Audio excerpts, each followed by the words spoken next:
Hey everybody, and welcome to the Urban Preparedness Channel, the only channel that understands you don't have $1 million that you can blow on a bunker on a 100-acre plot somewhere in Montana. You, just like me, everybody else in my neighborhood, in my household, we all live in suburbia. Somewhere in the great concrete jungle that is the 90% of America's population. So that's the subject we're going to talk about here, is how to survive in most of the SHFT scenarios right in your own home, or at least for you to be more prepared for those situations.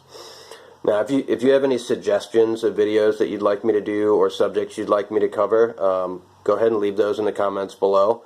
I promise I have plenty of free time, and I will do my best to do as many of these videos as I possibly can. So if you have questions, shoot me an email, leave a comment. I'll try to answer it in the next video. So today I want to talk about masks. I want to talk about the COVID-19 crisis, as we're calling it. I don't consider anything with less of a death ratio than the average annual flu to be a crisis per se, but since the whole world seems to think it is, I guess we'll call it a crisis for now. So I want to talk about some of the misconceptions of wearing a mask, and then I want to talk about the reasons why we should wear it anyway. Reason number one, I didn't want to wear a mask when it first started. Simple. The government told me to wear a mask, told me I didn't have a choice, and then they didn't explain why. So, here's some of the misconceptions about wearing a mask. We'll go over that first.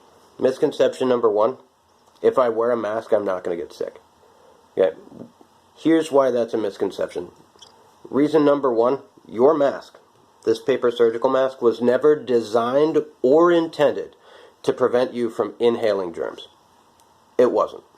It doesn't have a seal. There's no way that it can prevent you from inhaling masks. The only single reason they want everybody to wear these masks is because it drastically decreases the distance that your germ-infested boogers and saliva travel when you cough or sneeze. Because nobody likes to cover their mouth. Or they cover their mouth with their hand and then they proceed to touch everything in a grocery store. So for everyone out there that is a masker, let me show you the proper way to put on one of these masks. Okay, you put it on, you put it over your ears, you bring it down over your chin, and you push it to fit your nose. Okay, over your nose. If you're walking around like this with your booger snooter sticking out, you're literally helping no one. The trajectory of a snot rocket on your nose can travel 8 freaking feet.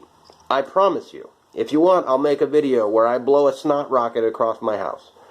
If I wanted to, I can sneeze and get everybody in a 6-meter circle sick because I'm walking around with my nose hanging out. If you're going to wear the mask, wear it properly. Put it over your entire face. Make sure it fits around your nose. The bridge of your nose is nice and tight. If you squeeze it in like this properly, it's not going to fog up your glasses for those of you that wear glasses like myself.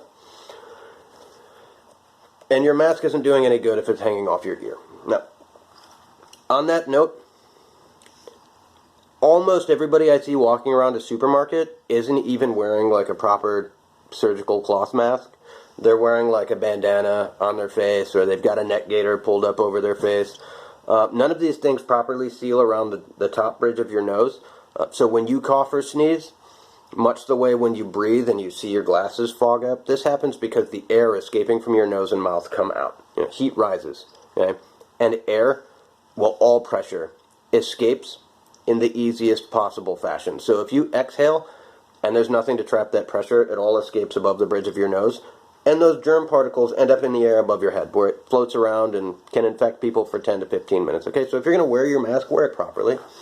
Okay, so one, your mask is not going to stop you from getting sick. That's not what it's for. Okay, so that's going to go ahead and bring me down to another one of my little misconceptions here. You're probably going to see me click a little bit every once in a while. That's because I'm looking back at my notes. I just want to make sure that the information I'm giving you is accurate information. I've done a lot of research, and I saved it all on my computer.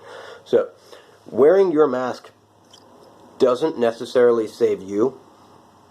So for all the anti-maskers out there, which is what I started off as, all the anti-maskers out there, wearing your mask isn't going to save you. I understand that. It's frustrating. You hate wearing it. It makes your face sweat. But here's who it is going to save and why.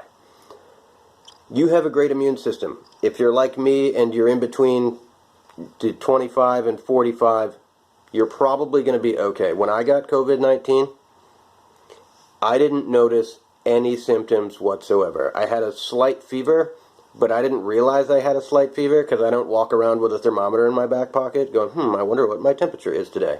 I only found out I had a slight fever because I got scanned at an airport in Washington, D.C., and they said, sir, you have a fever. And so I had to go into quarantine. Now, I spent about 14 days into quarantine. Day 13, they tested me again. I was still COVID positive. About day 18 or 19, I finally had a clean test. They tested me again the following morning, and I was just fine. So everything worked out perfectly for me then. But scientifically speaking, properly wearing your mask will save lives, okay? It's not a theory. It's a well-known fact. If you wear your mask properly, it decreases your potential to spread the virus. That's a fact. And just because you're not showing symptoms does not mean that you're not potentially contagious. Okay? I was asymptomatic. For those of you that don't know what asymptomatic means, it means that you're not showing any signs or symptoms, but you're still positive. Okay? So it didn't affect me at all, but if I would have coughed on my grandmother or your grandmother or my neighbor who's like 83 years old, they would have gotten really sick and potentially died. Okay? So just because you're not showing signs and symptoms doesn't mean that next week is the best possible time to go visit your grandmother at the old folks home. Okay? It's just not a solid plan. Okay. For those of you watching my channel, you probably want some good news out of me, like hoping that, I would give you a good piece of advice for surviving the COVID-19 pandemic. Well, guess what? The best news I can give you, everybody on my channel, probably a prepper, which means you're already doing what the CDC is expecting out of everybody, for the most part. Okay? You're social distancing. I don't know a whole lot of preppers that are like, you know what I'm going to do today? I'm going to go jump into a big crowd of people. It doesn't happen, okay? We're cautious-natured. If we weren't, we wouldn't be preppered.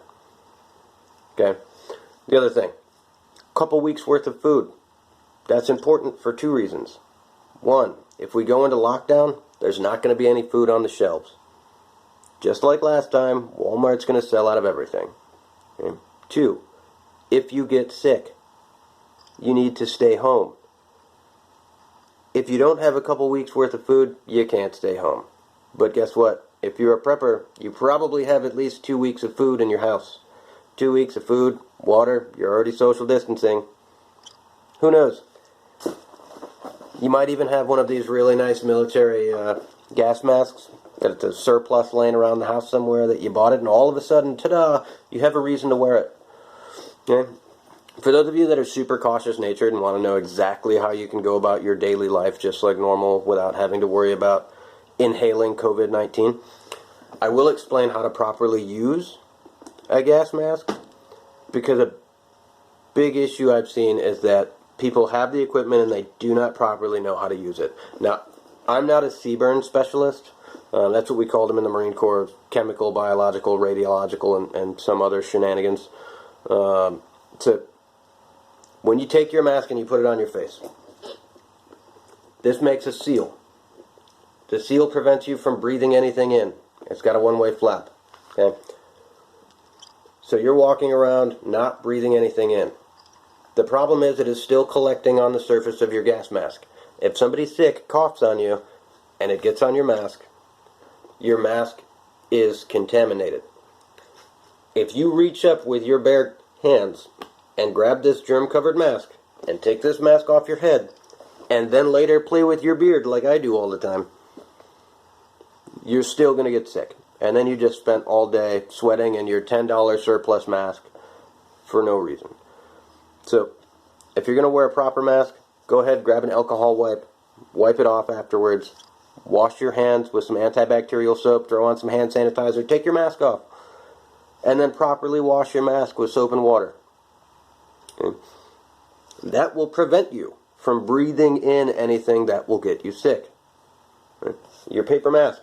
not going to prevent you from breathing in things that get you sick. Your neck gaiter, not going to prevent you from breathing in things that'll get you sick. Your skull mask with holes in it isn't going to prevent you from getting sick or getting other people sick. This is just a waste of time. You're just putting this on to be a jerk somewhere in public. And your bandana is not going to prevent you from getting sick. Properly washing your hands, socially distancing, and actually wearing a gas mask rated to filter out germs and bacterium. Like this one, by the way, is rated to filter out the H1N1 virus, which is why I bought it. That's a pretty small virus. It's not going to pass through my charcoal filters, so long as my charcoal filters are not wet and they're not expired. About 4 hours after you install the guys, you can't really trust them anymore. So don't bust out your gas mask and start doing fancy things unless you absolutely have to. You're just wasting filters. But the important thing is when you take the mask off, you do it properly. If you don't take the mask off properly, you didn't save anybody. You didn't help yourself. You didn't stop your grandmother from getting sick. You didn't stop yourself from bringing the sickness into your own house. It didn't happen. And unless you want to walk around like a psycho wearing a full Tyvek suit and your gas mask, chances are you're going to get germs anyway. And you prevent yourself from dying on that one by just washing your hands properly. You decrease the likelihood of you getting any of this exposure by just not coming within 6 to 8 feet of people. I don't like getting within 6 to 8 feet of people anyway. Right? So until next time, friends, read the Constitution, know your rights, don't be a sheep, and stay prepared, because a shepherd does not fatten you up for your benefit.